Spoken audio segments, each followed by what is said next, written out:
Hi! Good morning mga Sisi Loves! Welcome to Sisi Love Kusina! So, ang ganda ng weather ngayon, pakita ko lang sa inyo. Ayan, so umaraw na after 5 days na ulan-ulan. So, balik tayo dito sa Sisi Love Kusina.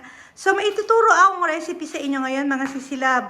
Yung potato creamy gnocchi. Ayan, so, eto yung mga ingredients niya. Favorite to ng mga anak ko, mga Sisi Loves. So, basta pasta, favorite ng mga anak ko. Simpleng luto lang. Depende yan sa magiging paano nyo lutuin yung creamy sauce niya. So, I have here fresh cream. This is not a sponsor by the way. Baka maano tayo ni Whitey. Tapos may dalawa akong fresh cream. Tapos may dalawang klaseng cheese ako kasi nga creamy. So, depende yan sa magiging cheese na gagamitin nyo. So, meron ako ditong cheddar. Tapos, meron ako ditong parmesan. And then, meron akong salt. Naglagay na rin pala ako ng kalan dito para hindi na ako punta-punta doon. Dito ko na lang ibablog yung pagluluto ko ng sauce. Tapos, ito yung pinaka-importante. So, meron ako dito, ayan, potato gnocchi, ayan. So, hanapin nyo to sa mga ano nyo, sa mga grocery, I'm sure meron yan. Ganyan ang itsura niya. Ayan siya. So, nagpapakulo na ako ng tubig dito sa aking kitchen. By the way, nagluluto rin pala ako ng ano, ng balbakwa. So, ito yung magiging ulam namin ng asawa ko. Since yung mga anak ko, hindi naman kumakain ng mga ganyan. Kaya lulutuan ko sila ng creamy gnocchi. So, ayan, nagpapakulo na ako ng tubig, ano. Ilalagay lang natin dyan yung creamy gnocchi. Parang nagluluto din lang kayo ng spaghetti. Diba? Lalagyan nyo lang ng cooking oil at saka ng salt. Tapos, ang maganda lang sa gnocchi, malalaman nyo na luto na siya dahil para siyang anong tawag doon? Para siyang palitaw. Tataas yan siya. So, ikunin ko na muna itong gnocchi ko, mga Sisi Loves. So, eto na yung gnocchi, yung potato gnocchi natin, mga Sisi Loves. Ihulog na natin siya sa boiling water. Ganyan ang itsura niya. O, tingnan niyo.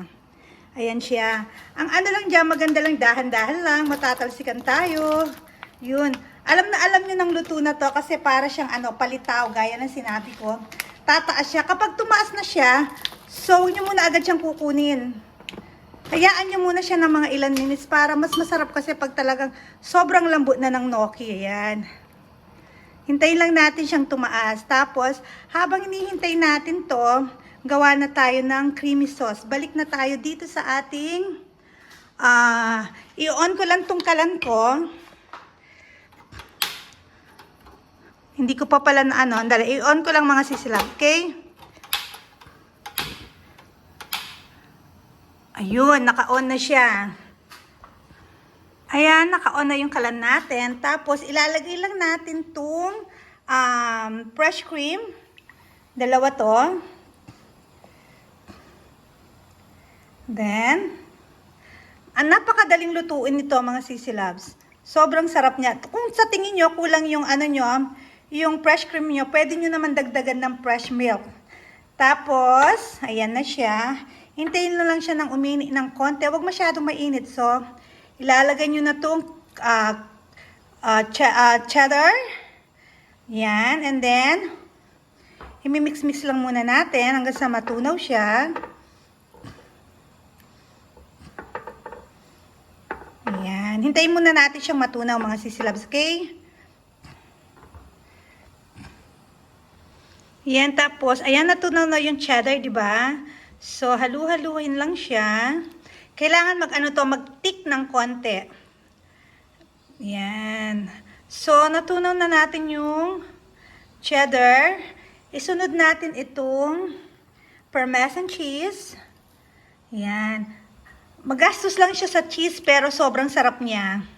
So, as usual, hintayin lang natin itong matunaw ng konti. Kailangan yung sauce nyo mga Sisi Love, medyo thick siya. Magiging thick naman yung sauce nyo dahil sa parmesan cheese. Ayan. So, hintayin muna natin siyang kumulo ng konti. Ayan. Titignan muna natin itong ating potato gnocchi. So, hindi pa siya. Basta malalaman kung luto na yan. Pag taas ko ng lid, So, tumaas na yung mga potato gnocchi. Tapos, syempre, nagluluto din ako dito ng balbakwa. Pinapakulo ko siya. Yung unang kulo, tinapon ko. Tapos, pangalawang kulo na to, may salt, pepper, dahon ng laurel, star anise, tsaka whole peppercorn, pampaalis ng lansa.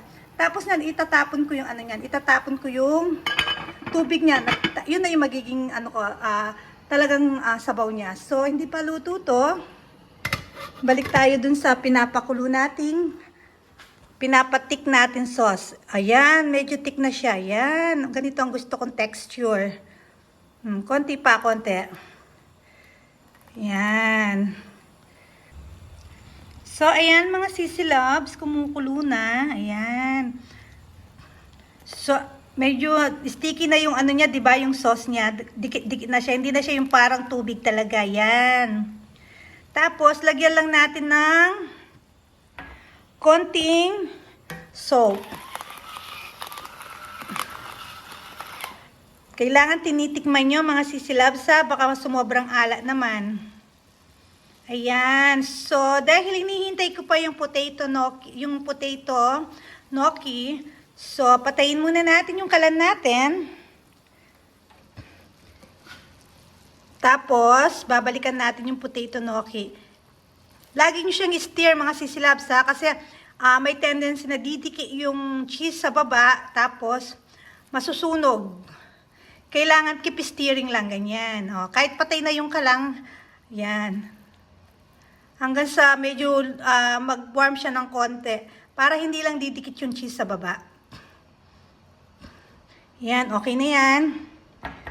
Balikan na natin yung potato gnocchi natin. Sis, ayan na yung potato gnocchi natin, di ba? Para lang siyang palitaw. Tataas talaga yung gnocchi niya. Pero iwan nyo muna siya ng ilan minutes. Mas masarap kasi to, talagang sobrang lambot niya. Yung sauce natin naluto na eh. Kaya ito lang ang hihintayin natin ng mga ilan minutes lang. 1 minute to 2 minutes. Hayaan lang natin siya sa ganyan sa taas. Yan. Di ba? Nasa taas na siya. Ibig sabihin luto na yan. So, mga 1 minute or 2 minutes, hintayin ko lang siya dito. Tapos, i-drain ko na siya. So, ayan na yung potato gnocchi natin, mga sisi loves. Na-drain ko na siya. Tapos, ililipat ko na dito sa creamy sauce natin. Pinatay ko ang apoy, di ba? Kasi kung hindi mo papatayin yung apoy, masusunog yung cheese natin. So, ilalagay ko na dito yung potato gnocchi. Alam nyo na, isang kamay lang ako. Kamay ko lang, walang nagbe-video, kaya ako rin din na maglalagay ng gnocchi dyan, okay? Saglit lang. So, mga sisi loves, nalipat ko na yung potato gnocchi natin dito sa sauce natin. So, hayaan lang natin siyang kumuluyan dyan. Ayan. So, by the way, binuksan ko pala yung kalan. Ayan. Kasi dapat talaga, kakapit talaga yung lasa ng sauce dito sa potato gnocchi natin. Alam nyo, madalas baunin to ng anak ko sa school.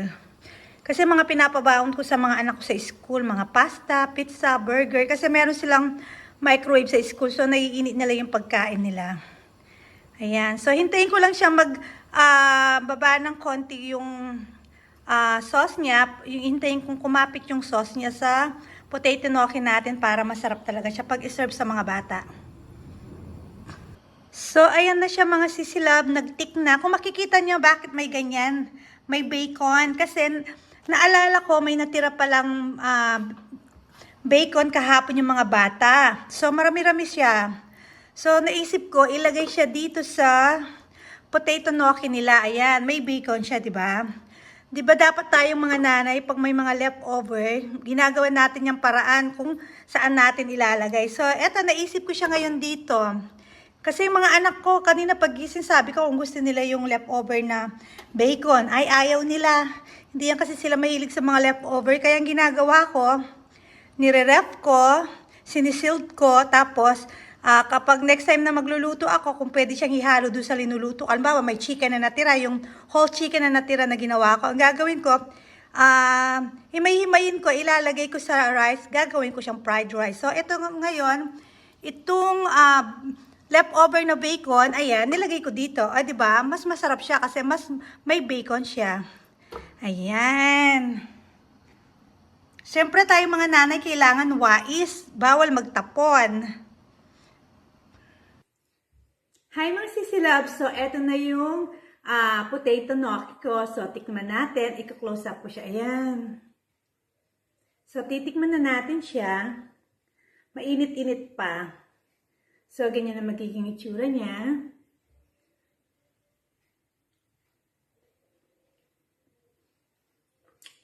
Ang sarap. Kung mahilig yung mga anak nyo sa pasta, mahilig sila sa cheese na creamy, so perfect ito para baon nila sa school. Favorite ito ng mga anak ko, Sisi Loves. So, gayahin nyo to mga Sisi Loves. Sobrang simple at sarap.